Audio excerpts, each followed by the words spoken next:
நாக பஞ்சமியே நாகத்துக்கு விசேஷமான நாள். அதுலேயும் இது ஆடி வெள்ளிக்கிழமை இந்த நாள் வர்றது ரொம்ப விசேஷங்க. இந்த நாளை தவற விடாதீங்க.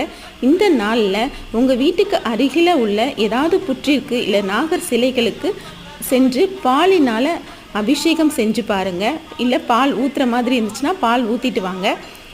எல்லா வித நன்மைகளும் நம்ம வாழ்க்கையில் கிடைக்குங்க.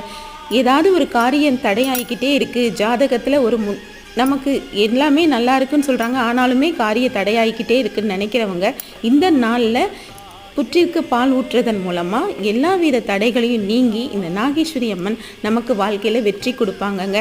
விஷ ஜந்துக்களால் எந்தவித பாதிப்பும் வரக்கூடாதுன்னு நினைக்கிறவங்களும் இந்த நாளை தவற விடாதீங்க. நாகேஸ்வரி அம்மனோட அருளால் நமக்கு வாழ்க்கையில் எல்லா விதமான நன்மைகளையும் அள்ளி அள்ளி நாகேஸ்வரி அம்மன் நமக்கு கொடுப்பாங்கங்க. நம்பிக்கையோடு செஞ்சு பாருங்கள், நல்ல பலன் கிடைக்கும்.